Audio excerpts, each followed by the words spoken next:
Hello everyone. So in this video we are going to see one shot revision of chapter number 7 to 12 of class 6 science curiosity. So ये 7 chapter से लेकर 12 chapter तक के सभी के one shot revision देखने वाले हैं जो एग्जाम में आपको हेल्प करेंगे और एग्जाम बेस्ड क्वेश्चन भी प्रैक्टिस करने वाले हैं. इनके अलावा कौन से चैप्टर आपके एग्जाम में आ रहे हैं तो please let me know. Okay, so let us start with chapter number 7. इसकी हम समरी और एग्जाम बेस्ड क्वेश्चन प्रैक्टिस कर लेते हैं. तो let us start with summary. So we started chapter with learning about temperature. Temperature is the measure of how hot or cold an object is. कोई चीज कितनी गर्म है या ठंडी है वो हमें टेम्परेचर से पता चलता है. We can sense hot and cold through touch, but it is not always reliable. हम छू कर भी बता सकते हैं कोई चीज गर्म है या ठंडी है, लेकिन हमने एग्जाम्पल देखा था कि हमेशा हर केस में सही नहीं होता है. So to measure temperature accurately we use thermometers. इसीलिए हम थर्मोमीटर का यूज करते हैं ताकि सही से टेम्परेचर को नापा जा सके. Now next is types of thermometers. में दो टाइप्स हमने पढ़े थे, क्लिनिकल एंड लेबोरेटरी. तो क्लिनिकल क्या होता है? This is used to measure body temperature with a range of 35 degrees Celsius to 42 degrees Celsius. Earlier mercury thermometers use होते, but mercury क्या है? टॉक्सिक सब्सटेंस है जिसको डिस्पोज करना बहुत टफ होता है, इसीलिए डिजिटल थर्मोमीटर्स यूज होने लगे हैं. नाउ लेबोरेटरी थर्मोमीटर का जो रेंज है वो -10 डिग्री सेल्सियस से लेके 110 डिग्री सेल्सियस तक होता है और इसे एक्सपेरिमेंट्स वगैरह में यूज किया जाता है. अदर देन ह्यूमन बॉडी के लिए यूज नहीं किया जाता है. नाउ नेक्स्ट हमने देखा था प्रिकॉशंस क्या क्या रखने चाहिए जब भी हम थर्मोमीटर का यूज कर रहे हैं. तो सबसे पहले तो उसे क्लीन करना चाहिए, हाथ को भी और थर्मोमीटर को भी. Then avoid exposing the digital portion to water. जो डिजिटल पोर्शन है जहाँ पे हमें नंबर्स लिखा हुआ आता है उसको पानी से बचाना चाहिए. और do not hold thermometer by the tip. जहाँ पे टिप होती है वहां से उसे नहीं पकड़ना चाहिए. Then we learn about the measuring temperature. इसमें हमने देखा था कि clinical thermometer are placed under the tongue और आर्मपिट. हमने देखा था हम अपने माउथ में रखते हैं या फिर बगल में अपनी बाह के नीचे रखते हैं आर्मपिट में मेजर करने के लिए टेम्परेचर को. फिर laboratory thermometer are held vertically with the bulb immersed in substances being measured. जो लेबोरेटरी थर्मोमीटर हमने देखा था कि वर्टिकली उनको सीधा इमर्स किया जाता है यानी डुबाया जाता है जिस भी चीज का टेम्परेचर नापना है उसमें. ओके और हमने चैप्टर में 3 स्केल्स देखे थे, Celsius scale, Fahrenheit scale and kelvin scale.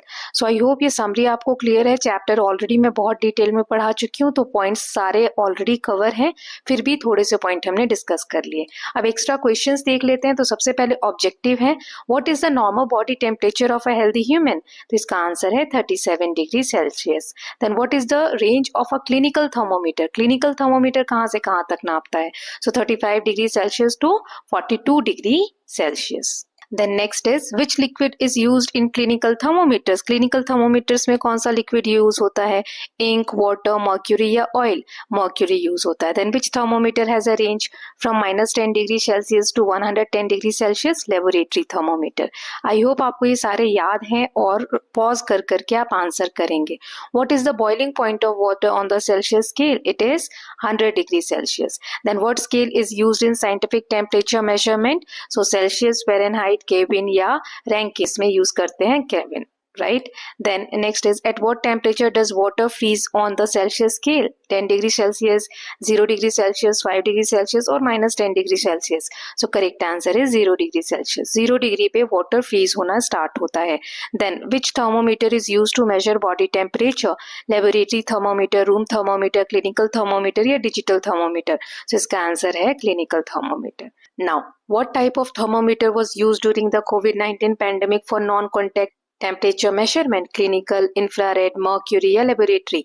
Infrared thermometer. Then which scale measure temperature starting from absolute 0? Kelvin, Celsius, Fahrenheit या Rankine. So Kelvin absolute 0 से temperature को नापता है. Then what is the normal temperature of a human body in Fahrenheit? It is 98.6 degree Fahrenheit. Then why is mercury no longer preferred? Thermometers में mercury क्यों नहीं use होता है? ये expensive है, ये आसानी से टूट जाता है, ये टॉक्सिक है, इट्स इनएक्यूरेट, ये इनएक्यूरेट डेटा देता है, ये टॉक्सिक सब्सटेंस है इसीलिए इसे यूज नहीं करते हैं. Then next is which thermometer can be use to measure the temperature of boiling water. Boiling water किससे हम नाप सकते हैं? लेबोरेटरी, क्लिनिकल, डिजिटल या इंफ्रारेड. लेबोरेटरी थर्मोमीटर से, है ना, क्योंकि बॉइलिंग वाटर का क्या होना चाहिए, टेम्परेचर क्या होता है, 100 डिग्री सेल्सियस पे स्टार्ट होता है बॉइल होना. Then which temperature is The freezing point of water in Fahrenheit is 32 degree Fahrenheit. Okay, now let's see some of the fill in the blanks. So the normal temperature of a human body is 37 Celsius. Then the unit of temperature in the Kelvin scale is Kelvin. Then a clinical thermometer measures temperature between dash and dash, 35 degrees Celsius to 42 degrees Celsius. Then the boiling point of water is 100 degrees Celsius on the Celsius scale. Then mercury thermometer are being replaced by dash thermometers, digital thermometers. Then next is the lowest temperature that can be achieved is called absolute zero. Then water freezes at dash in Fahrenheit, 32 degree Fahrenheit. Then the scale commonly used for scientific measurement is Kelvin. Then temperature of ice when it melts remain constant at 0 degrees Celsius. The thermometer should be placed dash while measuring temperature. Vertically रखना होता है. Then the clinical thermometer uses the dash scale for temperature measurement. Clinical thermometer में क्या use होता है? Celsius scale use होता है नापने के लिए. Then next is the temperature of boiling water remain constant until all water has turned to water vapor. जब तक कि सारा जो पानी है वो भाप नहीं बन जाता तब तक बॉइलिंग वाटर का टेम्परेचर 100 डिग्री सेल्सियस ही रहता है. The thermometer bulb contains dash to measure temperature. उसमें क्या होता है बल्ब में? मर्क्यूरी होता है ना. सो ये हो गए फिल इन द ब्लैंक्स. अब कुछ शॉर्ट क्वेश्चंस के आंसर देख लेते हैं. What is temperature? Temperature is the measure of how hot और cold an object is, often measured using thermometers. So what is the function of a thermometer? A thermometer is used to measure temperature accurately either for the human body or substance. हम किसी भी चीज का temperature thermometer से नापते हैं. Then what is the normal body temperature of a human in Celsius? It is approximately 37 degrees Celsius. Then why are mercury thermometers being replaced? Mercury thermometers को replace क्यों कर दिया गया है? So mercury thermometers are being replaced by digital thermometers due to mercury's toxic nature. Mercury का जो nature है वो टॉक्सिक है इसलिए. Then what is the range of a laboratory thermometer? So range is -10 degree Celsius to 110 degree Celsius. Then why is the sense of touch unreliable for measuring temperature? किसी चीज को touch करके हम बताते हैं कि गर्म या ठंडा, ये रिलायबल क्यों नहीं है? हर वक्त सही क्यों नहीं होता? Because the sense of touch can be misleading and cannot give accurate temperature reading. ये मिसलीडिंग हो सकता है. हमने देखा था ना बर्फ वाला एग्जाम्पल और गर्म पानी वाला पार्ट 1 में, वो आप एक बार और देख सकते हैं.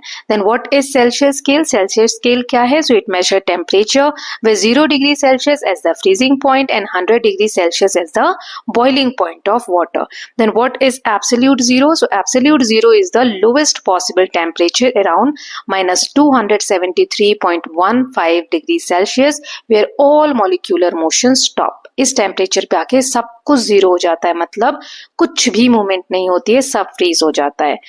Then next is what is digital thermometer? So it measures temperature electronically and display the reading on a screen. इसमें हमें numbers के through thermometer में digitally दिख जाता है लिखा हुआ कि कितना क्या temperature है. Then what precaution should be taken when using a thermometer? Clean it before and after use and avoid water contact with the digital part. Then what is Fahrenheit scale? It measures temperature with 32 degree Fahrenheit as the freezing point and 212 degree Fahrenheit as the boiling point of water. Then what is Kelvin scale? Kelvin scale is used in scientific work starting from absolute zero, that is -273.15 degrees Celsius, the lowest possible temperature. Now एक दो long questions देख लेते हैं and then we will wind up this video. So first है, why is it important to clean a thermometer before and after use? Thermometer को use करने से पहले और बाद में clean करने की क्या जरूरत है? So it prevents contamination and ensure hygiene. Hygiene maintain करने के लिए किसी चीज से contaminate ना हो इसलिए. Then maintain accuracy in temperature reading and reduces the spread of germs and infection. Then how does a clinical thermometer differ from a laboratory thermometer? Clinical और laboratory thermometer में क्या differences है? So clinical thermometer measure body temperature 35 degrees Celsius to 42 degrees Celsius. Laboratory thermometer has a broad range that is -10 degrees Celsius to 110 degrees Celsius. Then clinical thermometer are safer for human use. Laboratory thermometer measure substances. Now next is how is temperature affected during phase change like boiling and melting. जब पानी boil हो रहा है या कोई चीज melt हो रही है, जैसे आइस का हमने देखा था, तो उस वक्त टेम्परेचर का क्या इफेक्ट होता है. सो temperature remains constant. Temperature constant हो जाता है, मतलब ना कम होता है ना ज्यादा during boiling and melting point. Energy is use to change the phase not to increase the temperature. हमने देखा था पानी बॉईल हो रहा है तो पानी को भाप में कन्वर्ट करने में यूज होने लगती है. ऐसा नहीं है कि पानी का टेम्परेचर और ज्यादा बढ़ने लगता है. फिर अगर आइस मेल्ट हो रही है तो आइस को जो वाटर में चेंज हो रहा है, फेज जो चेंज हो रहा है, उसमें एनर्जी लगने लगती है. So phase changes occur at specific temperature. 0 degree Celsius वो आइस एंड 100 डिग्री सेल्सियस वो water. Then what are the benefits of using a digital thermometer over a mercury thermometer. Digital thermometer को use करने के क्या क्या फायदे हैं. So it is safer and it doesn't contain toxic mercury. Then it provides quicker and more accurate reading. Then it is easier to use with features like automatic shut off and memory function. इसमें बहुत सारे digital functions होते हैं. Then what is the normal temperature of a human body and why can it vary. जो human body है healthy, उसका जो temperature है नॉर्मल क्या होता है और ये वरी करता है. हमने देखा था कि कभी कभी उसमें चेंजेस आते हैं, तो ऐसा क्यों होता है. So normal body temperature is around 37 degree Celsius. It can vary slightly due to age, time of day और एक्टिविटी. आप काम क्या कर रहे हैं उस वक्त, कौन सा समय है दिन का, आपकी एज क्या है, तो बहुत सारे ऐसे फैक्टर्स हैं जिसकी वजह से टेम्परेचर वरी करता है. देन एक्सटर्नल फैक्टर्स भी मैटर करते हैं, जैसे वेदर हो गया या इलनेस, आप बुखार है अगर आपको, या फिर आपकी अगर तबीयत खराब है, तो ये चीजें भी मैटर करती हैं. Then what are the uses of laboratory thermometer. Laboratory thermometer के क्या यूजेस हैं. So it measures the temperature of liquids and gases in experiments. It used in chemical reaction to monitor heat changes and it is suitable for wide range of temperatures from -10 degree Celsius to 110 degree Celsius. So with this we are done with chapter number 7. इसकी summary और questions भी हमने देख लिए. अब हम chapter number 8 start करते हैं, जिसमें समरी और एग्जाम बेस्ड क्वेश्चन देखते हैं.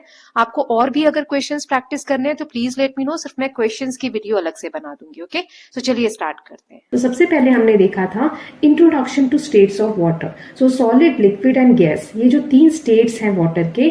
सॉलिड का एग्जाम्पल हमने आइस देखा था, लिक्विड का वाटर, और गैसियस फॉर्म में वाटर का क्या होता है, water vapour. Then each state has unique characteristics regarding shape, ability to flow and spread.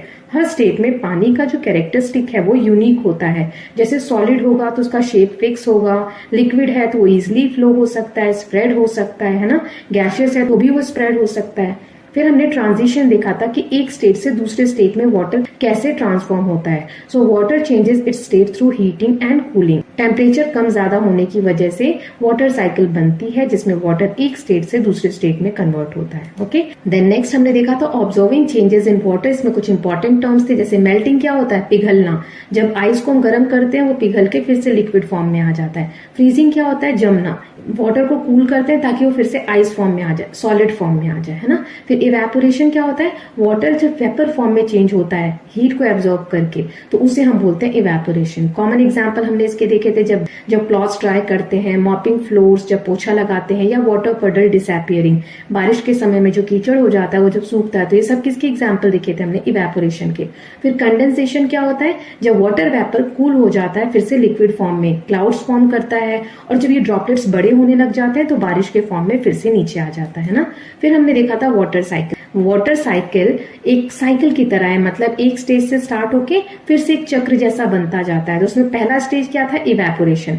सन की हीट की वजह से जो वाटर बॉडीज हैं, जैसे लेक्स हैं, रिवर्स हैं, ओशंस हैं, इनका पानी भाप में कन्वर्ट हो जाता है और एयर में ऊपर की तरफ जाता है.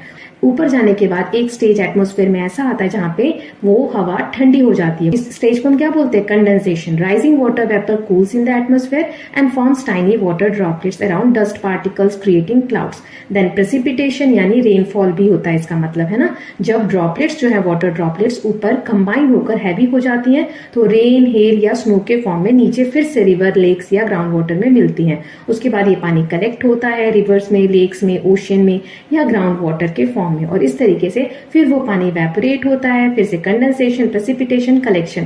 तो ये सारे जो साइकिल है ये चलते रहते हैं, इसीलिए इसको हम वाटर साइकिल बोलते हैं. ओके, नाउ नेक्स्ट हमने देखा था फैक्टर्स इन्फ्लुएंसिंग इवेपोरेशन. इवेपोरेशन होने के कुछ फैक्टर्स हैं, मतलब किन चीजों की वजह से इवेपोरेशन फास्टर होगा, किन चीजों की वजह से स्लोअर होगा। तो हमने देखा था पहला है टेम्परेचर, हायर टेम्परेचर में इवेपोरेशन इंक्रीज होगी स्पीड उसकी, है ना, कपड़े जल्दी सूखेंगे। सरफेस एरिया, ज्यादा सरफेस एरिया दिख रहा होगा तो इवेपोरेशन फास्टर होगा। हमने प्लेट और बॉटल की कैप का एग्जाम्पल देखा था। फिर एयर फ्लो की हवा तेज चल रही होगी तो इवेपोरेशन एक्सेलरेट होगा, मतलब फास्ट होगा। जैसे फैन हम ऑन करते हैं, हवा तेज होती है तो पोछा लगाते जाते हैं और पानी सूखता जाता है। फिर ह्यूमिडिटी, अगर हाई ह्यूमिडिटी होगी, एयर में जो वाटर वेपर की मात्रा है वो ज्यादा होगी तो इवेपोरेशन का रेट कैसा होगा, स्लो होगा। ये मैंने आपको समझाया था पार्ट 2 में कि हवा में पहले ही बहुत ज्यादा वाटर वेपर है तो और पानी इवेपोरेट जल्दी कैसे होगा, है ना। सो ड्राई एयर अगर होगी तो फिर इवेपोरेशन फास्टर होगा, है ना। ह्यूमिडिटी अगर ज्यादा है तो इवेपोरेशन स्लो होगा। Then practical applications of evaporation, ये हमने देखा था कूलिंग इफेक्ट, मटका का एग्जांपल देखा था। प्रैक्टिकली कैसे इवेपोरेशन का हम यूज कर सकते हैं ना। सो मटके में पानी रख रहे हैं वो भी इवेपोरेशन है। सैनिटाइजर को आप हैंड पे रब कर रहे हो वो भी इवेपोरेशन की वजह से हमें कूल सेंसेशन देता है। फिर डेली एक्टिविटीज में हमें बहुत हेल्प मिलती है, हमें पता चलता है कपड़े जल्दी सूखेंगे। फैन अगर ऑन कर दो तो मॉपिंग अगर आपने की है तो फ्लोर जल्दी सूख जाएगा, है ना। सो ये कुछ उसके डेली लाइफ में यूजेस हैं। फिर हमने कूलिंग इफेक्ट में पढ़ा था अर्दन पॉट्स का एग्जांपल कि वाटर सीप होता है मटके से बाहर जिसकी वजह से इवेपोरेशन होता है और एयर के कांटेक्ट में आके हमें ठंडा पानी उससे पीने को मिलता है। इसके डेली यूजेस क्या है इवेपोरेशन के, ये हेल्प करता है हमें, जैसे अगर पसीना आ रहा है तो पंखे में बैठ जाओ तो हमें थोड़ा सा ठंडा फील होता है, या छत या फर्श गर्म है गर्मी के दिनों में तो हम पानी स्प्रिंकल करते हैं तो वो भी क्या होता है, एक हमें कूलिंग इफेक्ट प्रोवाइड करता है। Okay, then we learn about the types of precipitation. ये जो बारिश हो रही है, वेदर फिनोमिना के बारे में पढ़ा हमने, थोड़ा सा जाना था, उसको मैं यहाँ पे एक्सप्लेन कर देती हूँ। हेल और स्नो क्या है कि बारिश का ही फॉर्म है। जब ओले के फॉर्म में या बर्फ के फॉर्म में बारिश होती है तो उसको हम हेल या स्नो बोलते हैं, है ना। फिर ह्यूमिडिटी क्या होती है, humidity affects how quickly evaporation happen, कितनी फास्ट इवेपोरेशन होगा वो ह्यूमिडिटी से पता चलता है। अगर ह्यूमिडिटी ज्यादा है जैसे बारिश के दिनों में तो उस वक्त इवेपोरेशन कम होगा, ये अभी मैंने आपको समझाया।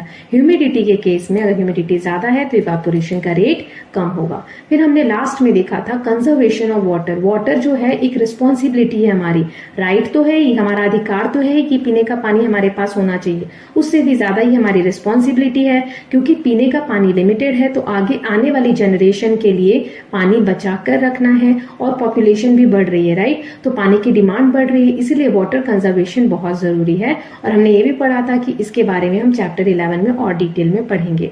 फिर हमने लास्ट में वाटर साइकिल एंड सस्टेनेबिलिटी के बारे में पढ़ा था कि water cycle naturally recycle water, ये वाटर को रिसाइकल करते रहता है। पानी पहले भाप बन के ऊपर जाता है, फिर नीचे आता है बारिश के फॉर्म में, फिर कलेक्ट होता है, फिर ऊपर जाता है। तो एक साइकिल है जिसकी वजह से लाइफ सस्टेन कर पाती है अर्थ पे, राइट। ओके, तो ये एक्स्ट्रा नोट्स मैंने बताए। अब इसके एक्स्ट्रा क्वेश्चंस देख लेते हैं। तो पहले ऑब्जेक्टिव क्वेश्चन देखते हैं। पहला है which process involves water changing from liquid to gas. Liquid से गैस किस में होता है, कंडेंसेशन, फ्रीजिंग, इवेपोरेशन या मेल्टिंग, इवेपोरेशन। फिर which factor speeds up the evaporation, evaporation की स्पीड को फास्टर कौन सा करता है, high humidity, large surface area, low temperature, low air flow, large surface area, है ना। हाई ह्यूमिडिटी में तो इवेपोरेशन लो होता है।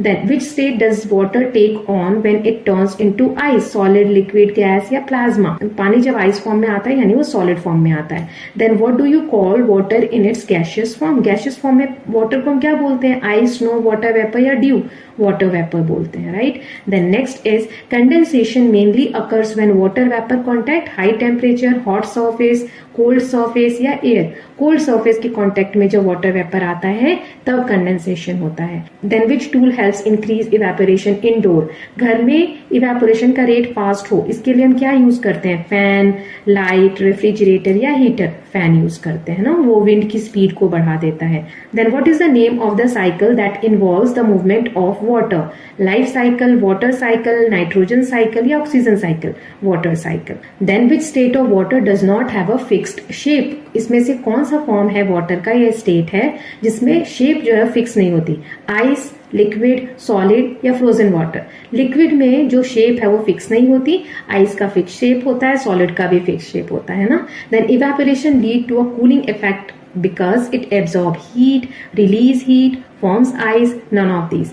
It absorb heat. Evaporation से हमें cooling effect होता है. क्यों? क्योंकि ये heat को absorb कर लेता है और जिसकी वजह से जो आसपास की air है वो ठंडी हो जाती है. राइट? अब कुछ fill in the blanks देख लेते हैं. Water in its solid form is known as ice. Then process by which water turns into vapor is called evaporation. Then when water vapor cools down and changes back into liquid, this process is called condensation. Then dash is the process of liquid changing into solid, freezing. Then ice can be melted by providing heat. Then water turning into droplet on a cold surface is due to condensation. ये सारे definition है, आपको किसी भी form में आ सकते हैं, ये याद रखने हैं आपको. Then the cycle that involves the movement of water between earth and atmosphere is called water cycle. Then condensation of water vapour in atmosphere can lead to rain. Then the state of water as vapour in the air is called water vapour. Then cooling occurs when dash takes place from a surface. Evaporation होता है तब cooling feel होती है. Then solid, liquid and gas are 3 states of water. Okay, अब short questions कुछ देख लेते हैं. सो पहला है what is evaporation. So evaporation is the process by which liquid water turns into vapour due to increase temperature और air flow. Then what does condensation form. Condensation से क्या होता है? It forms clouds when water vapour cools and turn back into tiny water droplet.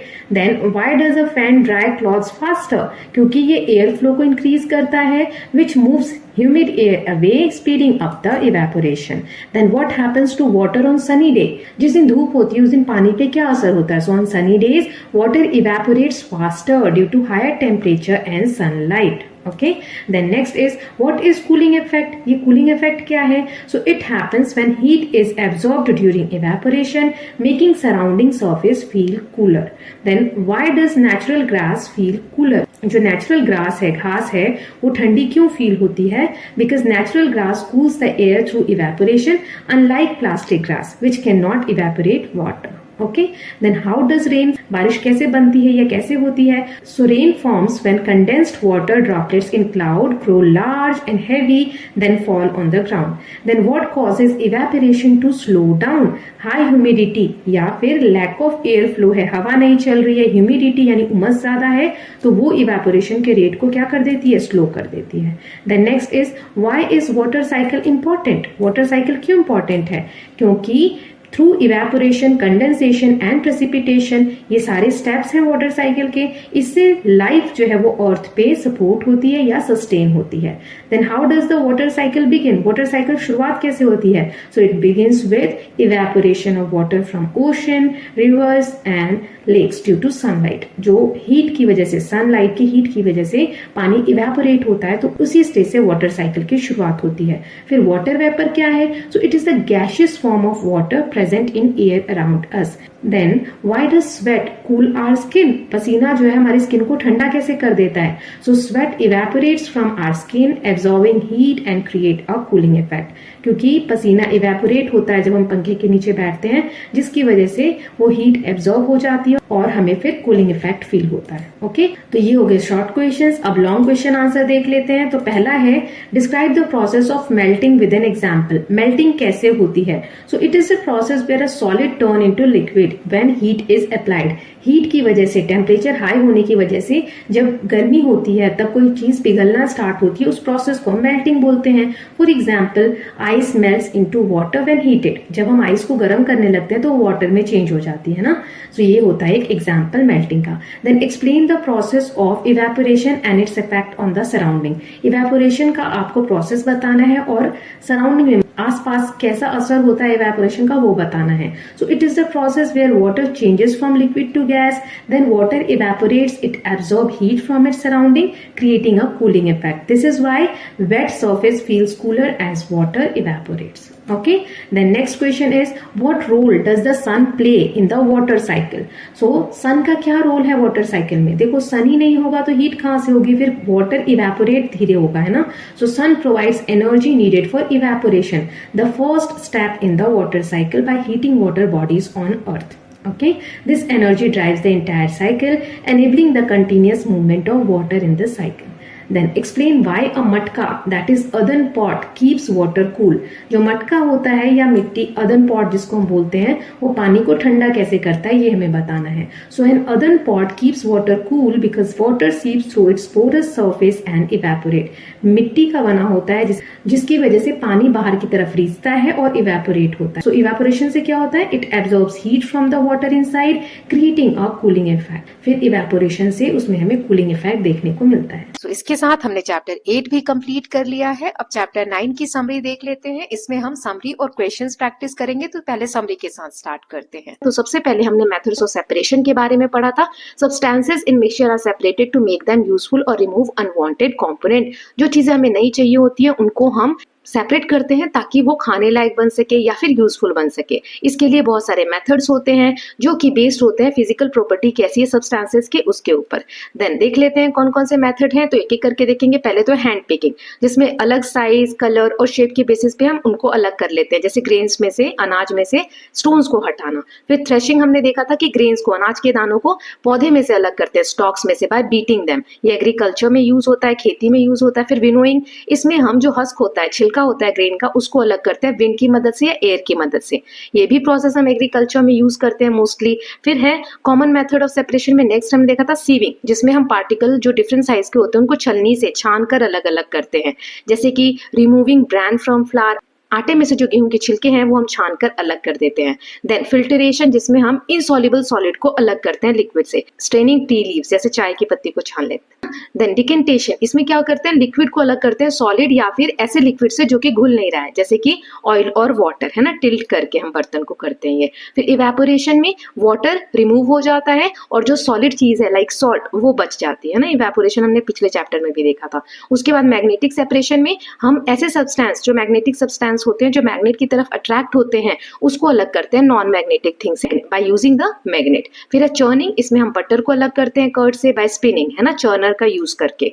फिर है ये जो हमने सभी मेथड्स पढ़े, ये सारे मेथड्स हो गए, तो इनका प्रैक्टिकल एप्लीकेशन क्या है, हम प्रैक्टिकली कैसे यूज करते हैं। तो कुछ एग्जांपल्स हमें चैप्टर में भी दिए थे और मैं यहाँ पे आपको कुछ बता रही हूँ। जैसे हाउस होल्ड, घर में हम यूज करते हैं सीविंग फ्लावर, आटा को छालते हैं, चाय को छानते हैं। फिर एग्रीकल्चर में थ्रेशिंग और विनोइंग यूज होता है। इंडस्ट्री में मैग्नेटिक सेपरेशन हम यूज करते हैं for recycling the waste, scrap. Okay, तो ये कुछ चीजें थी जो हमने, वैसे तो चैप्टर मैंने अच्छे से एक्सप्लेन किया था, ये कुछ पॉइंट्स हैं जो आप याद रखेंगे तो आंसर करने में बहुत सारी चीजें आपकी मदद होंगी। अब एक्स्ट्रा क्वेश्चंस देख लेते हैं। तो सबसे पहले ऑब्जेक्टिव क्वेश्चन देखेंगे, which method separate husk from grain. Grain में से हस्क को अलग करना है, सीविंग, विनोइंग, थ्रेशिंग या hand picking.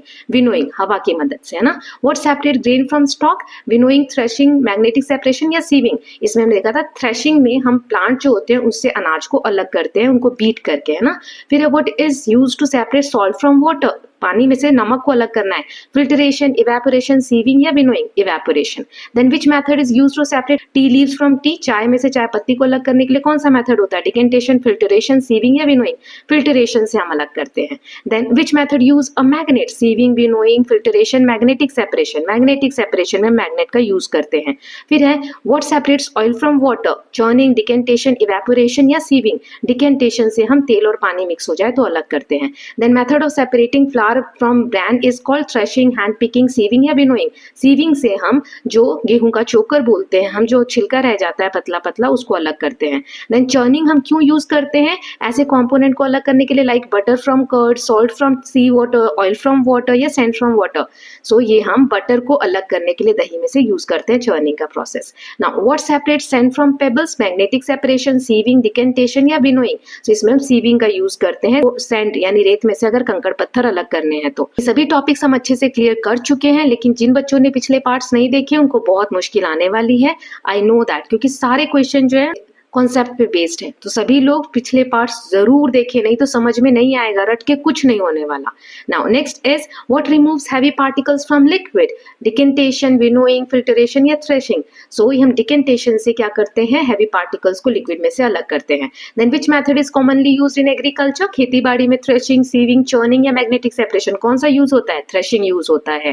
Then which process involves heating, heating हम किस प्रोसेस में यूज करते हैं, फिल्टरेशन या मैग्नेटिक सेपरेशन, इवेपोरेशन या डिकेंटेशन, इवेपोरेशन में यूज करते हैं। अब कुछ fill in the blanks देख लेते हैं. Dash is used to separate heavier grains from husk, winnowing. Then salt is separated from seawater using evaporation. Then removing tea leaves from tea is done through filtration. Then dash is used to separate large stones from pulses, hand picking. Then dash separates magnetic material from non-magnetic one, magnetic separation. Then oil and water are separated by decantation. Then next is dash separates butter from curd, churning. To separate fine flour from bran, हम क्या use करते हैं? Sieving, चालते हैं. Then threshing separates dash from stalks, grains को हम अलग करते हैं स्टॉक से. Then dash is a process to separate lighter impurities using air, winnowing. फिर insoluble solids can be removed from liquid by filtration. Then dash is process of settling heavy particles in a liquid. Sedimentation में क्या होता है? Heavy particles नीचे बैठ जाते हैं बर्तन में, फिर हम decantation के थ्रू उनको अलग कर लेते हैं. अब कुछ short questions देख लेते हैं. पहला है what is hand picking? So hand picking involves manually removing large impurities from a mixture. फिर filtration क्या है? It separates insoluble solids from liquids using a filter. Then what is decantation? So separates immiscible, जो कि मिलते नहीं है liquid, जैसे oil और वाटर का देखा था, या फिर सॉलिड में ऐसे लिक्विड है जिसे हमें अलग करना है. So from liquid by tilting the vessel, vessel को यानी बर्तन को टेढ़ा करके हम पानी अलग कर देते हैं, लिक्विड अलग कर देते हैं हैवी चीजों से. Now what is threshing? Threshing is separating grains from stalks by beating them. Then next is what is winnowing? Winnowing separates lighter components like husk using air. Then what is sieving? Sieving separates particles of different sizes using a sieve. Then what is churning? Churning separates butter from curd by spinning. Then what is evaporation? Evaporation removes water leaving behind dissolved solids. The next question is what separates iron from sand? Magnetic separation हम use करते हैं iron को यानी लोहे को अलग करने के लिए रेत में से. Then what method is used to separate tea leaves? Filtration का यूज करते हैं. Then what role does sieving play in everyday life? sieving का क्या यूज है रोजमर्रा की जिंदगी में? So sieving helps separate particles of different sizes like removing bran from flour or separating sand from pebbles. Now how is salt obtained from seawater? Salt is obtained by evaporation of seawater. Bran का मतलब क्या होता है? ये सब चीजें पिछले parts में हैं. So please watch all those parts. Now next is how does winnowing work in agriculture? So winnowing में क्या होता है? Lighter husk जो होता है, छिलका होता है, उसको हवा की मदद से उड़ा देते हैं while heavier grain fall to the ground and are collected. Now why is evaporation used to separate salt from seawater? Evaporation work because water turns into vapor. पानी जो है भाप बन जाता है और बाद में salt बच जाता है जो कि घुला हुआ है उसमें अभी. Then what is purpose of separating substances in mixture? क्यों अलग करते हैं मिक्सचर में से substances को? ताकि जो impurities हैं, जो unwanted चीज है, वो अलग कर दें और उसको useful बनाए हम यूज करने के लिए या कंज्यूम करने के लिए. Now what happens during sedimentation? Sedimentation में क्या होता है? जो heavier particle है वो नीचे तले में बैठ जाते हैं और उसके बाद कुछ देर के लिए उसे अनडिस्टर्ब छोड़ते हैं, तो फिर आसानी से हम उसे सेपरेट कर सकते हैं. अब कुछ लॉन्ग क्वेश्चंस देख लेते हैं. So how do magnetic separation and hand picking differ as method of separation? ये दोनों अलग कैसे है? सो मैग्नेटिक सेपरेशन में मैग्नेट का यूज करते हैं ताकि जो मैग्नेटिक सब्सटेंसेज हैं वो उसे अट्रैक्ट हो और अलग हो जाए, जैसे कि आयरन नेल को अगर सैंड से अलग करना है. हैंड पिकिंग में मैनुअली मतलब खुद अपने हाथों का यूज करके इंप्योरिटीज को पिक करते हैं और अलग करते हैं. एग्जाम्पल है जैसे स्टोन्स को अगर राइस या पल्स में से अलग करना है, कंकर को. देन चर्निंग का प्रोसेस कैसे यूज करते हैं? सो चर्निंग हमने देखा था, रोटेट करते हैं किसी चर्नर को जिस कंपोनेंट को हमें सेपरेट करना है उसमें से. In the kitchen use to make butter from curd. Butter rises to the top and buttermilk remains. उसके बाद हम अलग कर लेते हैं. Process is useful for dairy product separating solid fats from liquid. Then next question is how does sieving work? Sieving कैसे work करती है? सीविंग यानी छानकर किसी चीज को छलनी से अलग करना. So sieving separate particle based on size. Sieve allows smaller particle to pass through, leaving larger ones behind. Example, flour and bran. Now explain sedimentation and decantation. So sedimentation let heavier solid settle at the bottom और फिर decantation से हम बर्तन को tilt करके remove liquid from the top. Okay. So with this, students, we are done with chapter number 9 also. Now let us just start with chapter number 10. Let us just see the summary of this chapter. सबसे पहले हमने living और non living things के बारे में पढ़ा था. सो characteristics क्या है? Growth, movement, respiration, reproduction, response to stimuli and then excretion and eventual death. तो ये सारे जो फीचर्स हैं, कैरेक्टरिस्टिक्स हैं, लिविंग बीइंग के हैं. फिर है एग्जांपल ऑफ नॉन लिविंग, तो rock, pencil, books etcetera as they do not show life characteristics. जीवन के जो भी कैरेक्टरिस्टिक्स हैं जैसे ग्रो करना, मूवमेंट करना, ये सब नॉन लिविंग में नहीं होता है, जैसे कि रॉक, पेंसिल या बुक. फिर हमने देखा था कैरेक्टरिस्टिक्स ऑफ लिविंग बीइंग में एक एक करके यहाँ पर एक्सप्लेन करेंगे. Movement, living being like animal move on their own. जो लिविंग बीइंग है, जो भी प्राणी है, वो मूव करते हैं एक जगह से दूसरी जगह. Plant show movement such as opening flowers और climbers winding around the objects. अब पेड़ एक जगह से दूसरी जगह नहीं जाते, लेकिन वो ग्रो करते हैं। हम देखते हैं कि पेड़ छोटा सा एक पौधा होता है, फिर धीरे धीरे पेड़ बन जाता है, तो ऐसे मूव करता है। देन न्यूट्रिशन, न्यूट्रिशन मतलब सभी जो जीवित प्राणी हैं उन्हें भोजन की आवश्यकता पड़ती है, खाने की। So living beings require food for growth and energy. Insectivores plants like drosera, drosera एक प्लांट हमने देखा था जब मैंने चैप्टर एक्सप्लेन किया था। तो वो इंसेक्ट्स को ट्रैप कर लेते हैं अपने न्यूट्रिशन के लिए, है ना। तो सभी जीव को खाने के लिए कुछ ना कुछ तो चाहिए। देन रेस्पिरेशन मतलब सांस लेने की प्रक्रिया, inhaling and exhaling air to produce energy, इससे हमारी बॉडी को एनर्जी मिलती है। Plants use stomata on leaf to exchange gases, plants भी रेस्पायर करते हैं। वो स्टोमेटा एक छेद जैसा होता है जो लीफ पे बना होता है, उसके थ्रू रेस्पिरेशन का प्रोसेस करते हैं। देन ग्रोथ एंड रिप्रोडक्शन, तो ग्रोथ में all living beings grow over time, example a child growing और a plant sprouting from a seed. Growth होती है लिविंग बींग में, जैसे बच्चे बड़े होने लगते हैं धीरे धीरे, और अगर हम एक बीज लगाते हैं तो उससे पौधा स्प्राउट होता है, फिर एक पेड़ बनता है। फिर रिप्रोडक्शन मतलब अपने जैसे ही किसी ऑफस्प्रिंग या बेबी को जन्म देना। फ्रॉग ले egg, seeds germinate into plants, ये क्या है? रिप्रोडक्शन। रिप्रोडक्शन मतलब दोबारा से सेम वही चीज का जन्म लेना। Then next is life cycle of living being. कैसे होती है लिविंग बींग की लाइफ साइकिल? जैसे प्लांट्स में सबसे पहले जर्मिनेशन होता है, बीज से पौधा बनता है, फिर ग्रोथ होती है, फिर फ्लावरिंग होती है, फिर सीड बनता है, और फिर से हम सीड को लगाते हैं तो दोबारा से रिप्रोडक्शन भी होता है। प्लांट लास्ट में सूख भी जाता है और उसकी डेथ भी होती है। और एनिमल्स में हमने देखा था डिफरेंट स्टेजेस होते हैं, जैसे मान लो एग है, फिर लार्वा है, फिर प्यूपा है, फिर एडल्ट है, जो कि हमने मॉस्किटो में देखा था, है ना।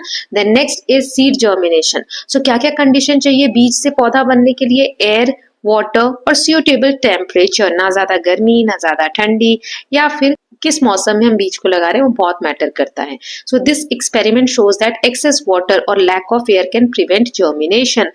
अगर हम प्लांट को ज्यादा या बहुत कम पानी देते हैं, हमने एक्सपेरिमेंट में देखा था चैप्टर में, तो भी प्लांट सही से ग्रो नहीं करता है, उसके लिए हमें सही मात्रा में पानी देना होता है। देन लाइफ साइकिल के एग्जाम्पल हमने देखे थे। फ्रॉग में क्या देखा था? पहले एग होता है, फिर टेडपोल, फिर फ्रॉगलेट, फिर एडल्ट फ्रॉग। ऐसे ही मॉस्किटो में देखा था एग से लावा, लावा से प्यूपा, देन एडल्ट मॉस्किटो।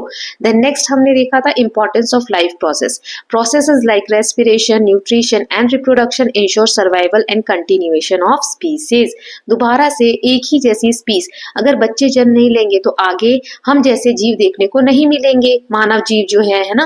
तो इसीलिए जो रिप्रोडक्शन एक प्रोसेस है जिससे कि सेम जो प्राणी है, सेम जो स्पीसीज है, वो आगे कंटिन्यूटी में उनका सर्वाइवल होता रहता है।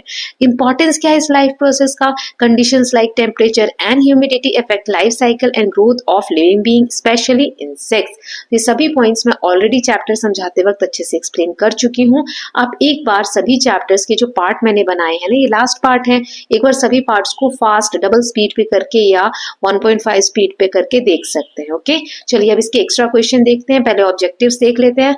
विच of these is an essential characteristics of living being? Living being का इसमें से कौन सा इंपॉर्टेंट कैरेक्टरिस्टिक्स है? रेस्पिरेशन, डिके या नॉन मूवमेंट और नॉन रिप्रोडक्शन? रेस्पिरेशन है, सांस लेते हैं जीव, है ना। Then the process of producing offspring, अपने जैसे ही ऑफस्प्रिंग को जन्म देना, प्रोड्यूस करने को क्या कहते हैं? ग्रोथ, एक्सक्रीशन, रेस्पिरेशन या रिप्रोडक्शन? रिप्रोडक्शन, है ना, रिप्रोड्यूस करना। Then plants exchange gases through stomata, root, stem या flower? Stomata. Then which stage come after the larva in the mosquito life cycle? Egg, pupa, then adult और tadpole. So ये हमने देखा था कि प्यूपा के बाद लार्वा आता है ना। ये सीक्वेंस आपको याद होने चाहिए, डायग्राम बनाते वक्त हेल्प होंगे। Then what is the function of a tadpole's tail? Tadpole की जो टेल होती है उससे टेडपोल क्या करते हैं? To catch food, for swimming, for reproduction और टू ग्रो लेग्स, स्विमिंग करने में मदद मिलती है। Then which condition is not required for seed germination?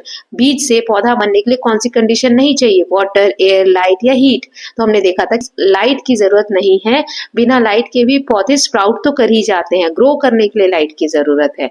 Then what enables frog to live on land? Land पे फ्रॉग को आने के लिए, मतलब जमीन वाले हिस्से पे चलने के लिए क्या चाहिए? गिल्स चाहिए, स्ट्रॉन्ग लेग्स चाहिए, लंग्स चाहिए, फिन्स चाहिए, लॉन्ग टेल चाहिए, मजबूत पैर यानी स्ट्रॉन्ग लेग्स चाहिए, है ना। Then plants can grow without water, air, sunlight, none of these. Sunlight के बिना प्लांट ग्रो होते हैं, स्टार्टिंग में हमने देखा था, right. Then next is What do plant excrete through stomata? Food, water and gases, minerals, oxygens only. So plants क्या excrete करते हैं? Water and gases through stomata. Stomata क्या होता है आप लोग comment section में बताएंगे, मैं कई बार बता चुकी हूँ. Then which of these is an insectivorous plant? कौन सा इनमें से insectivorous है और insectivorous होता क्या है ये भी आप लोग मुझे comment section में बताएंगे. Rose, Drosera, mint या sunflower? Drosera इसका आंसर है ना.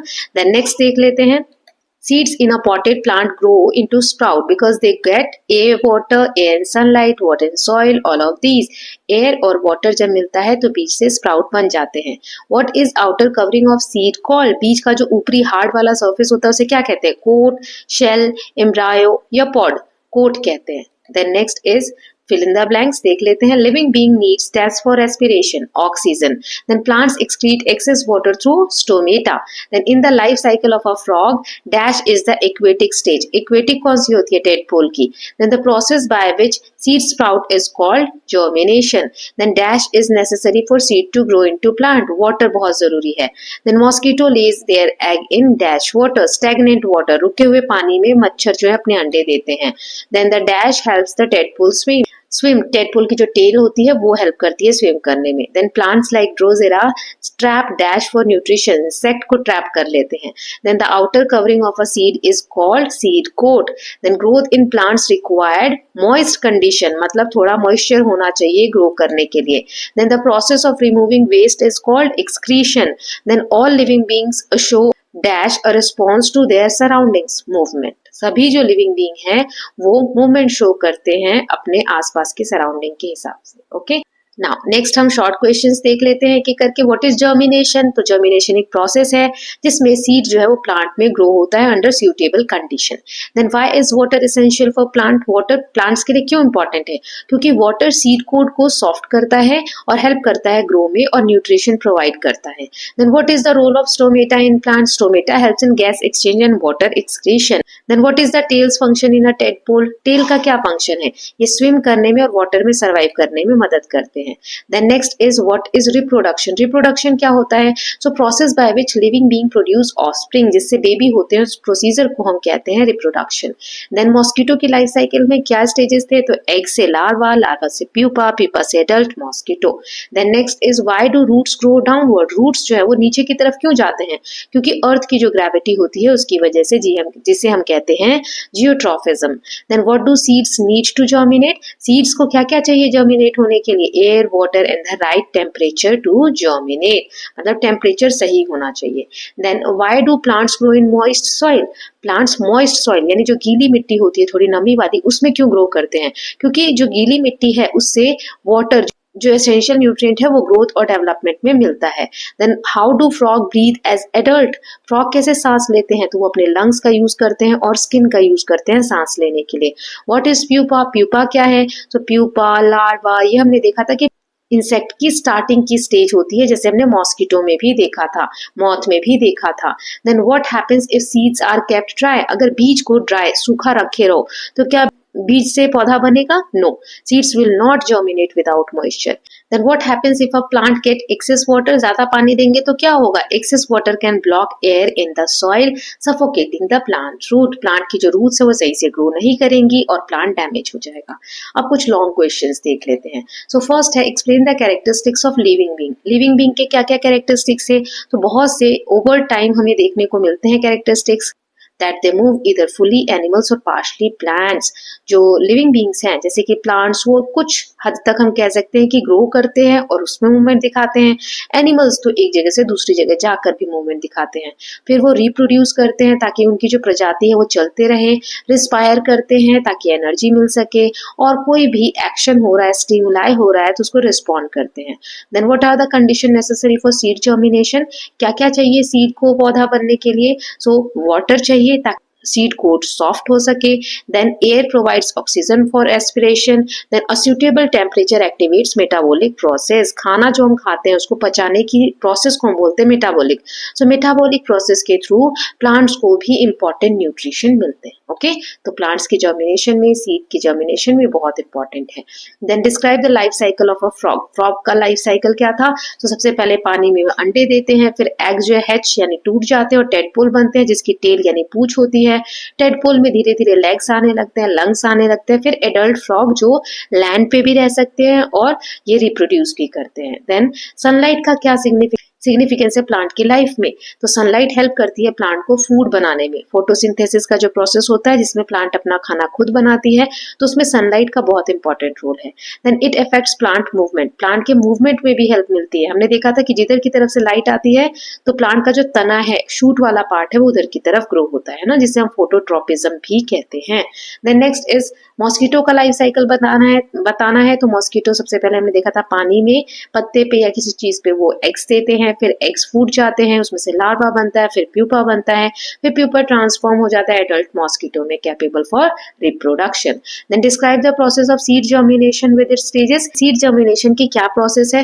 तो सीड एब्जॉर्ब करते हैं वाटर और कोट को सॉफ्ट करते हैं, roots grow downward and shoots grow upward, फिर leaves appear and the plant start growing. तो ये हमने देख लिया कि किस तरीके से सीड जर्मिनेट होता है, क्या क्या स्टेप्स हैं। तो इसके साथ हमने चैप्टर नंबर 10 भी कंप्लीट कर लिया है। अब हम चैप्टर नंबर 11 देखेंगे और इसकी समरी और एग्जाम बेस्ड क्वेश्चन प्रैक्टिस करेंगे। तो चलिए देखते हैं। तो हमने देखा था भूमि और सूर्य अपनी अज्जी के गांव जा रहे हैं जहां पर बहुत सारे नेचुरल रिसोर्सेज हैं। देन अज्जी उनको बताती है how nature provides essential resources like air, water, soil, sunlight and forest. Ajji ने बताया कि कैसे प्रकृति हमें बहुत सारे रिसोर्सेज देती है। फिर उसके बाद हमने एक एक करके इन सभी रिसोर्सेज के बारे में पढ़ा था। तो सबसे पहले एयर, ये हमारी सांस लेने के लिए और सर्वाइवल के लिए बहुत इंपॉर्टेंट है। जब एयर हवा चलती है तो उसे हम विंड बोलते हैं। That is moving air is called wind which can be used to generate energy. इससे हम एनर्जी भी जनरेट करते हैं। Windmill convert wind energy into electricity. Windmill का फोटो भी हमने देखा था चैप्टर में, उससे हम विंड एनर्जी को इलेक्ट्रिसिटी में कन्वर्ट करते हैं। पूरे एटमॉस्फेयर में, मतलब हमारे आसपास का जो वातावरण है, उसमें नाइट्रोजन गैस जो है वो 78% है, ऑक्सीजन 21% है, बाकी की अदर जो गैसेस हैं वो 1% है कॉम्पोजिशन में। देन नेक्स्ट हमने देखा था वाटर। वाटर क्या है? हम पीने के लिए, खेती के लिए और डेली एक्टिविटीज के लिए यूज करते हैं। ये फ्रेश वाटर का सोर्स क्या क्या हमने देखा था? River, lake, ground water and glacier. Glacier वो जगह होती है जहाँ पे बर्फ जमी रहती है हमेशा। तो ये सभी सोर्सेज हैं जहाँ से हमें फ्रेश वाटर मिलता है। Then most of earth's water is in ocean which is not fit for drinking. हमारे अर्थ पे बहुत ज्यादा पार्ट जो है वो पानी का है, ओशन का है। ओशन में सबसे ज्यादा धरती का पानी है, लेकिन वो पीने योग्य नहीं है क्योंकि जो समुद्र का पानी होता है वो खारा होता है। Then water conservation methods include rain water harvesting and reducing wastage. इसीलिए हमें पानी को सेव कर रखना चाहिए, बचाना चाहिए, जिसके लिए दो तरीके हमने देखे थे। एक तो ये है कि पानी को हम कम वेस्ट करें, दूसरा ये कि रेन वाटर हार्वेस्टिंग, बारिश का जो पानी होता है उसे हम सेव करके रख सकते हैं फ्यूचर के यूज के लिए। ओके, देन थर्ड हमने देखा था एनर्जी फ्रॉम द सन। सन जो है वो मेन सोर्स ऑफ एनर्जी है अर्थ पे लाइफ को सस्टेन करने के लिए। अगर सन की एनर्जी नहीं होगी तो हम जीवित नहीं रह पाएंगे, है ना। It helps plants make their food through photosynthesis. Photosynthesis process के द्वारा प्लांट्स अपना फूड बनाते हैं सनलाइट की प्रेजेंस में। सोलर पैनल, सोलर कुकर, ये सब सनलाइट की एनर्जी से ही चलते हैं। Sunlight is also use for drawing food items like chillies and mangoes. अचार बनाते हैं या मिर्ची को धूप में सुखाते हैं, जैसा चैप्टर में भी हमने देखा था, उसमें भी सनलाइट की एनर्जी हमें यूज होती है। फिर हमने फॉरेस्ट के बारे में पढ़ा था। फॉरेस्ट से हमें क्या क्या मिलता है? ऑक्सीजन मिलता है, फूड मिलता है, शेल्टर मिलता है, रॉ मटेरियल्स मिलते हैं। रॉ मटेरियल्स जिनसे हम कोई और नई चीज बना सके। Then they are home to many animals, birds and insects. बहुत सारे जीव जंतु उनके लिए घर का भी काम करते हैं जंगल। Deforestation reduces the forest cover affecting the environment. Deforestation यानी पेड़ों की कटाई के कारण हमारा जो पर्यावरण है वो बहुत ज्यादा इफेक्ट हो रहा है, जंगल कम होते चले जा रहे हैं। देन मूवमेंट्स लाइक चिपको आंदोलन हेल्प प्रोटेक्ट फॉरेस्ट। बहुत सारे आंदोलन हुए जिससे कि फॉरेस्ट को प्रोटेक्ट करने में बहुत ज्यादा हेल्प मिली, जैसे चिपको आंदोलन। Then Van Mahotsav is celebrated to encourage tree planting. Van Mahotsav जैसे फेस्टिवल सेलिब्रेट किए जाते हैं जिससे कि लोगों में जागरूकता फैलाई जा सके कि पेड़ों को लगाना कितना ज्यादा आवश्यक है। ओके, देन हमने सॉइल के बारे में पढ़ा था, रॉक्स के बारे में और मिनरल्स के बारे में। सॉइल बहुत इंपॉर्टेंट है प्लांट की ग्रोथ के लिए, और पत्थर अरबों खरबों साल में, बहुत सारे सालों में टूट टूट कर सॉइल बनते हैं, इसलिए सॉइल फॉर्मेशन एक लेंथी प्रोसेस है। Then different types of soils are used for farming and construction. मिट्टी के बहुत सारे टाइप्स होते हैं जो अलग अलग कामों के लिए यूज होती हैं। Then rocks are made up of minerals which are used in tools, buildings and machines. Then important minerals जो हमने देखे थे उसमें आयरन, कॉपर एंड गोल्ड, ये कुछ इंपॉर्टेंट मिनरल्स के बारे में हमने पढ़ा था। देन फॉसिल फ्यूल, ऐसे फ्यूल्स जो कि धरती के अंदर बनते हैं मिलियंस ऑफ ईयर्स में, जैसे coal, petroleum and natural gas, इनको हम कहाँ यूज करते हैं? ट्रांसपोर्ट में, कुकिंग में, इलेक्ट्रिसिटी जनरेट करने के लिए। Burning fossil fuel cause pollution and must be reduce. Fossil fuel को बर्न करने से हमारे एयर में पोल्यूशन फैलता है, इसीलिए हमें इसका यूज कम करना चाहिए। Then next is renewable and non renewable. ये मैंने आपको अच्छे से समझाया था। रिन्यूएबल क्या होता है? जिनको हम बार बार यूज कर सकते हैं, जैसे सनलाइट, एयर, वाटर, फॉरेस्ट, क्योंकि रिप्लेनिश हो जाते हैं नेचुरली, दोबारा से खुद से हो जाते हैं प्रकृति के द्वारा। देन नॉन रिन्यूएबल, जो एक बार यूज होने के बाद हम दोबारा यूज नहीं कर सकते, जैसे कोल, पेट्रोलियम, मिनरल, है ना, क्योंकि इनको बनने में मिलियंस ऑफ ईयर्स लगते हैं। Then conservation of resources is necessary for sustainability. हमें जो भी रिसोर्सेज हमारे पास है उनको सही से यूज करना चाहिए। Then responsible use of natural resources, कैसे यूज कर सकते हैं हम नेचुरल रिसोर्सेज को?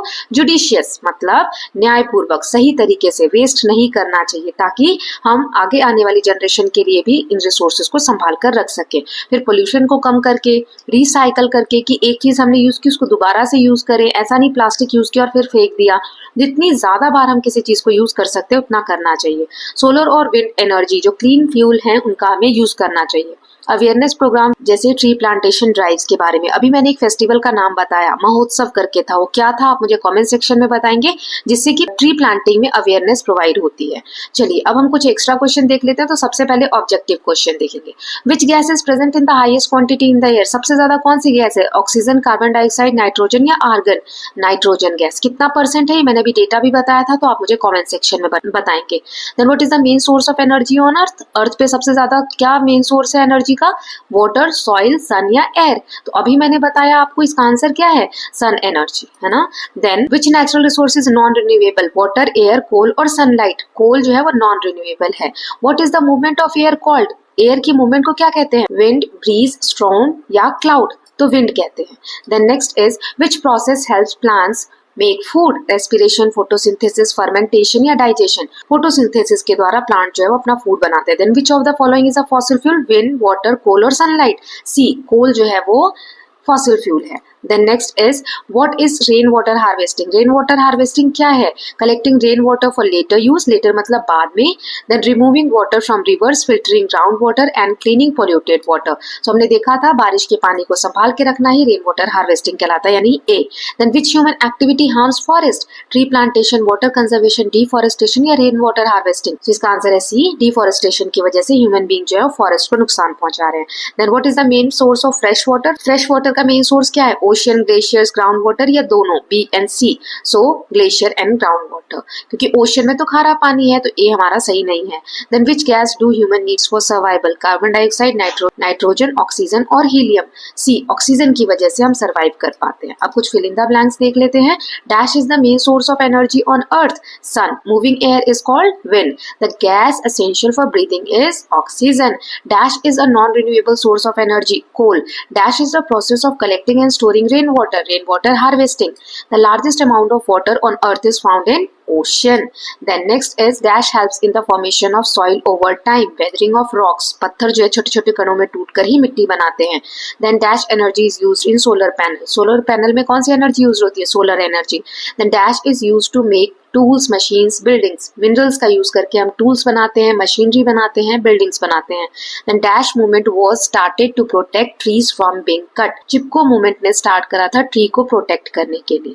नाउ आप मुझे बताएंगे, लाइमस्टोन एक मिनरल के बारे में हमने पढ़ा था, बताओ उसका यूज क्या बनाने के लिए किया जाता है? यह भी मैंने आपको बताया था. देखते हैं कितने बच्चों को याद है, कॉमेंट सेक्शन में बताएंगे. नाउ कुछ शॉर्ट क्वेश्चंस देख लेते हैं. Why is air important? Air क्यों इंपॉर्टेंट है? So air is essential for breathing, provides oxygen and supports life for human, animals and plants. Then what is the role of forest in nature? Forest का क्या role है प्रकृति में? सो ये हमें oxygen देता है, फूड देता है, शेल्टर देता है. Then maintain ecological balance by supporting wildlife. Wildlife को बहुत ज्यादा सपोर्ट भी मिलता है फॉरेस्ट से. Then why is water conservation important? Water को बचाना क्यों जरूरी है? क्योंकि वाटर लिमिटेड है. ओशन में जो पानी है वो पीने लायक नहीं है और ये सर्वाइवल के लिए बहुत जरूरी है, इसीलिए इसे हमें सही से यूज करना चाहिए. Then how do plant get energy? It get energy from sun through photosynthesis where they convert sunlight into food. Plants जो है सनलाइट को कन्वर्ट कर देते हैं फूड में. Then next is what is wind energy? So wind energy क्या है? Wind energy is obtained from moving air. जो हवा बहती है उससे हमें विंड एनर्जी मिलती है, जिसको हम कन्वर्ट करते हैं विंड मिल की हेल्प से इलेक्ट्रिसिटी में. Then what is composition of air? Air में क्या क्या कंपोजिशन है? तो 78% नाइट्रोजन है, 21% ऑक्सीजन है एंड 1% अदर गैसेस हैं. Then how does soil help plants? Plants को कैसे हेल्प करती है मिट्टी? So soil provides nutrients, water and support for plant roots to grow. Then what are fossil fuel? Fossil fuel क्या है? जैसे coal, petroleum, natural gas are formed from ancient plants and animals. जब plants और animals पुराने हो जाते हैं, बहुत सालों तक अंदर रहते हैं धरती के, तो प्रेशर की वजह से वो फॉसिल फ्यूल में कन्वर्ट हो जाते हैं। Then what are the main source of fresh water? Rivers, lakes, glaciers and underground water. Then why is sunlight important for plants? Plants use sunlight for photosynthesis to prepare food. Then what is the function of roots in plants? Plants की जो जड़ें होती है वो क्या काम करती हैं? सो रूट्स जो है वो पानी को एब्जॉर्ब कर लेती हैं, न्यूट्रिएंट्स को एब्जॉर्ब कर लेती है मिट्टी में से और प्लांट तक पहुंचाती है। Then what are the uses of rock? Rock का क्या यूज है? Rocks are used in construction, making tools and extracting minerals. Then what is the main causes of water pollution? Dumping waste, chemicals and plastic into water bodies cause water pollution. पानी में जो नदी है, तालाब है, इसमें हम जो गंदा कचरा फेंकते हैं जिसकी वजह से पोल्यूशन होता है, वाटर पोल्यूशन, है ना। अब कुछ लॉन्ग क्वेश्चंस देख लेते हैं। तो सबसे पहले है यहाँ पर explain the importance of forest. Forest की क्या इंपॉर्टेंस है मैंने शॉर्ट में भी बताया और लॉन्ग में भी बता रही हूँ। जिस हिसाब से जितने मार्क्स का क्वेश्चन आता है आप उस हिसाब से आंसर करेंगे। So forest provides oxygen and absorbs carbon dioxide. They support biodiversity by providing shelter to animals and birds. Forest prevent soil erosion and maintain rainfall pattern. They provide resources like wood, medicine and food. अब 2 marks का आएगा तो 2 points लिखना है, 3 का आएगा तो 3 लिखना है। वो डिपेंड करता है मार्क्स पे। बहुत सारे बच्चे कंप्लेन करते हैं कि मैम आप बहुत लंबे क्वेश्चन आंसर बताते हो। बेटा इट डिपेंड्स ऑन यू कि कितने मार्क्स का आ रहा है उतना आप लिख सकते हैं ना। Then how can we save water? हम पानी की बचत कैसे कर सकते हैं? तो हम टैप को बंद रख सकते हैं, जो लीकेजेस हैं उसको हम प्रिवेंट कर सकते हैं, रेन वाटर को प्रिजर्व कर सकते हैं and we can use water efficient method in agriculture. खेती में भी हम ऐसी टेक्निक्स का यूज कर सकते हैं जिससे कि पानी का कम से कम यूज हो। Then why should we conserve fossil fuel? Fossil fuel जो होते हैं उन्हें हमें क्यों बचाना चाहिए? So fossil fuel are limited and take millions of years to form. Burning them causes pollution and climate change. Using alternative energy like solar and wind helps reduce dependence on fossil fuel. Fossil fuel बनने में बहुत ज्यादा time लगता है। हम इनकी जगह पर जो नेचुरल रिसोर्सेज हैं उनको यूज कर सकते हैं ताकि हम फॉसिल फ्यूल को सही से यूज कर सके और फ्यूचर जनरेशन के लिए बचा सके। Now how does the sun help life on earth? So it provides energy for plants to make food, it gives warmth and support weather pattern, helps in drying food and clothes, power solar panels for electricity. So solar energy का क्या क्या use है ये already हम पढ़ चुके हैं, मैंने सारे पॉइंट्स आपको बताए थे।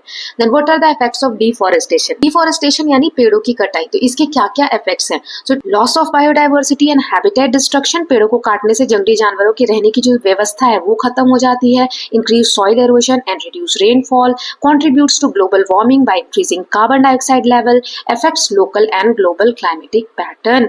जो एक क्लाइमेट का पैटर्न है, पेड़ पौधे नहीं होंगे तो ये मुश्किल हो जाएगा सर्वाइवल। ऑक्सीजन जो है वो नहीं बनेगी क्योंकि ऑक्सीजन हमने देखा था पेड़ पौधे जब अपना खाना बनाते हैं उस प्रोसेस में रिलीज करते हैं और बिना ऑक्सीजन की ह्यूमन लाइफ पॉसिबल नहीं है।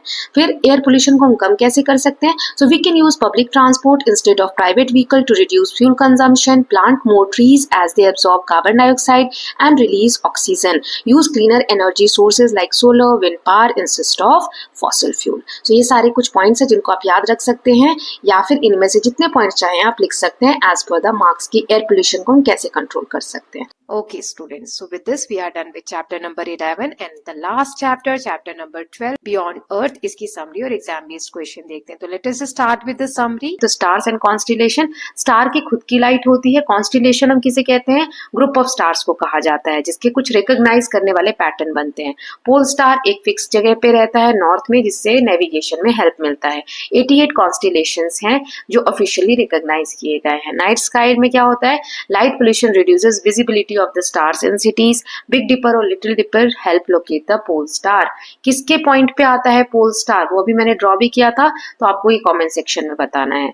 Then sky maps and apps help identify star and constellation. Sky maps और apps ऐसे हैं जिससे हमें constellation find out करने में हेल्प मिलती है। Then solar system, sun और उसके आइट साइड घूमने वाली सभी ऑब्जेक्ट्स को हम सोलर सिस्टम का पार्ट बोलते हैं। ऑर्डर देखे सन से दूरी के हिसाब से तो Mercury, Venus, Earth, Mars, Jupiter, Saturn, Uranus, Neptune.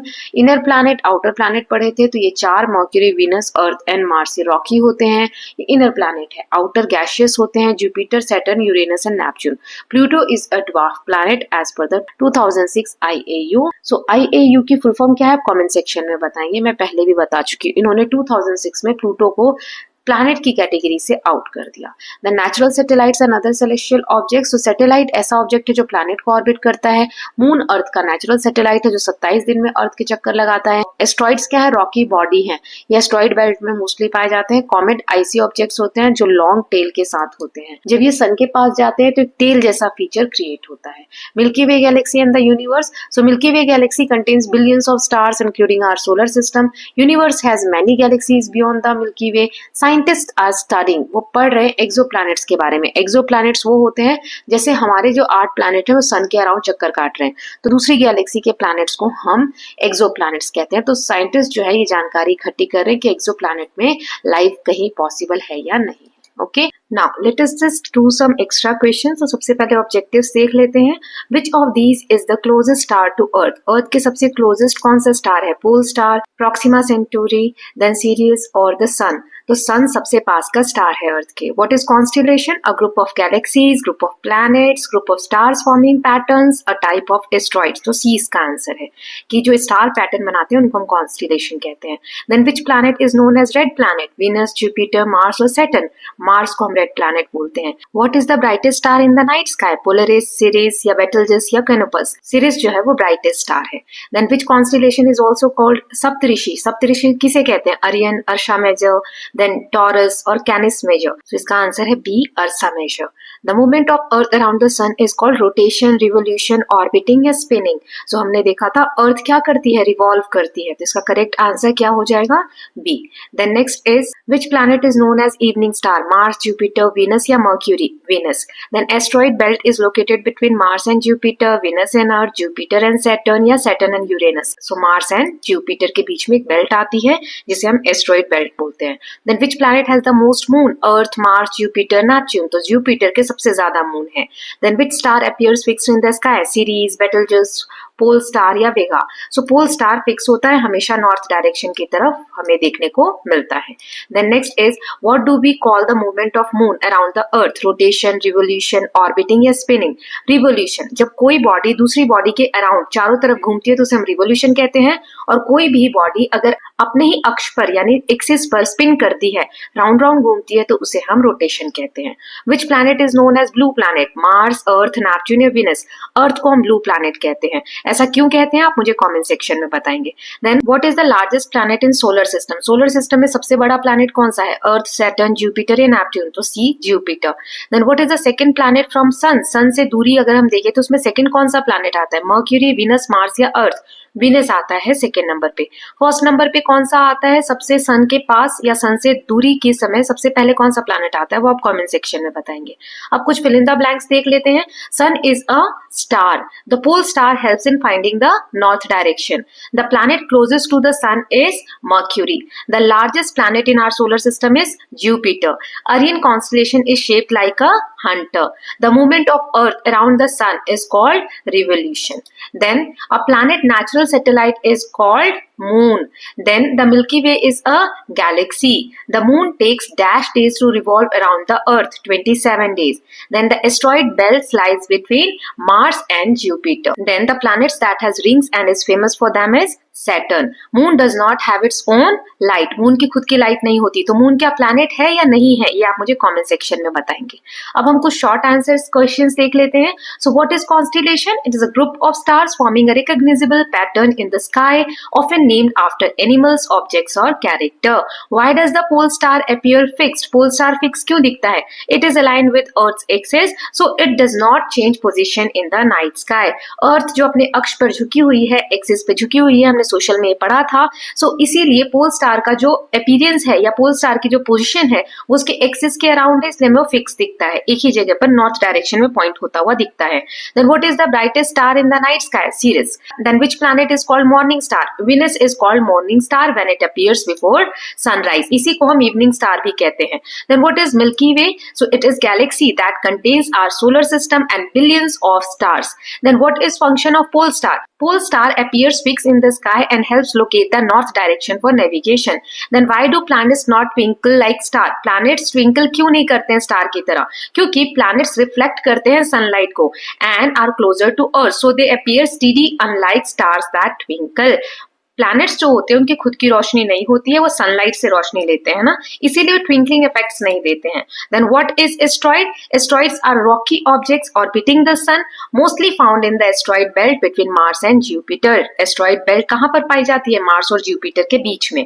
Then next is what is comet made of? Comet किस चीज से बने होते हैं? Ice, dust and gas forming a bright tail when near the sun. क्योंकि जो आइस है वो इवेपोरेट होने लगती है और भाप जैसा क्रिएशन होता है जब वो सन के क्लोज जाने लगता है, तो है ना कॉमेट, इसीलिए हमें टेल जैसा फीचर दिखता है। Then why does the sun appear bigger than other star? क्योंकि अर्थ के बहुत पास है, make it appear larger and brighter. What is satellite? Satellite is an object that orbits a planet such as moon orbiting earth. Then which planet is known as morning and evening star? Venus को कहा जाता है because it appears bright at sunrise and sunset. अब हम कुछ long question answer देख लेते हैं। So explain why stars appears to move across the sky. ऐसा क्यों लगता है कि स्टार जो है मूव कर रहे हैं पूरे आसमान में? So stars appear to move due to Earth rotation. Star तो फिक्स है, हमारी अर्थ रोटेट होती है इसलिए। अर्थ स्पिन करती है अपने एक्सिस पे from west to east. This makes star seems to rise in the east and sets in the west. Then हमें डिस्क्राइब करना है इनर और आउटर प्लैनेट्स के बीच का डिफरेंस। सो इनर प्लैनेट में आते हैं 4, Mercury, Venus, Earth and Mars. ये स्मॉल होते हैं, रॉकी होते हैं, वार्म होते हैं और सन के पास होते हैं। आउटर में आते हैं Jupiter, Saturn, Uranus and Neptune. ये लार्ज होते हैं, गैसियस होते हैं यानी गैस से बने होते हैं, कोल्डर होते हैं क्योंकि सन से दूर होते हैं। Then next is why do constellation helps in navigation? Navigation मतलब जब हम एक जगह से दूसरी जगह जाते हैं तो हमें ये स्टार्स या स्टार्स के जो पैटर्न होते हैं, कॉन्स्टेलेशंस बनाते हैं, ये हेल्प कैसे करते हैं नेविगेशन में? सो सेलर्स यानी नाविक जो नाव चलाते हैं, use constellations like the pole star to find the direction. Pole star कौन सा डायरेक्शन बताता है? कमेंट सेक्शन में बताइए। They remain in fix position in the sky. Even today constellations helps in emergency navigation. आज के समय में भी कॉन्स्टेलेशंस की हम हेल्प लेते हैं अगर कोई इमरजेंसी सिचुएशन आती है तो। Then why is Venus hotter than Mercury even though it is farthest from the sun? Venus जो है वो मर्क्यूरी से ज्यादा गर्म है, जबकि वीनस अगर हम कंपेयर करें डिस्टेंस के हिसाब से तो सन से ज्यादा दूर है। ऐसा इसलिए है क्योंकि Venus has a thick atmosphere of carbon dioxide. Venus का एक थिक एटमॉस्फेयर है जो कार्बन डाइऑक्साइड से बना हुआ है, जिसकी वजह से जब सन की रोशनी आती है, हीट आती है, तो इस हीट को कार्बन डाइऑक्साइड का एटमॉस्फेयर होने की वजह से हीट को ट्रैप कर लेते हैं, मतलब वीनस से दूर नहीं जाने देते और ग्रीन हाउस इफेक्ट बनता है। जब हीट जाएगी नहीं, वीनस के पास रह जाएगी, उसके एटमॉस्फेयर में रह जाएगी, तो वो ज्यादा गर्म होता है ना। So this makes Venus hotter than Mercury despite being farthest from the sun. Then what is the difference between stars and planets? तो स्टार की खुद की रोशनी होती है और प्लैनेट्स की खुद की रोशनी नहीं होती है, वो सनलाइट को रिफ्लेक्ट करते हैं। स्टार बड़े होते हैं, गर्म होते हैं, प्लैनेट्स छोटे होते हैं। Planets revolve around stars like earth around the sun.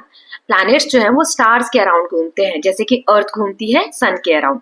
What are dwarf planets? Dwarf planets क्या है? तो ये सेलेस्टियल बॉडीज हैं, ये भी सन के अराउंड ऑर्बिट करते हैं, घूमते हैं। Pluto is the most well known dwarf planet. Pluto जो है पहले प्लैनेट की कैटेगरी में था, उसको किस ईयर में ड्वार्फ प्लैनेट की कैटेगरी में रखा गया और किसने रखा, ये कमेंट सेक्शन में आप बताएंगे। They do not clear their orbit like regular planets. वो रेगुलर प्लैनेट्स की तरह क्लियर ऑर्बिट उनका नहीं होता है, but yes they are small bodies which orbiting around the sun. इसीलिए छोटी बॉडी होने के कारण इन्हें हम ड्वार्फ प्लैनेट्स कहते हैं। Finally we are done with chapter number 12 also, और इसी के साथ हमने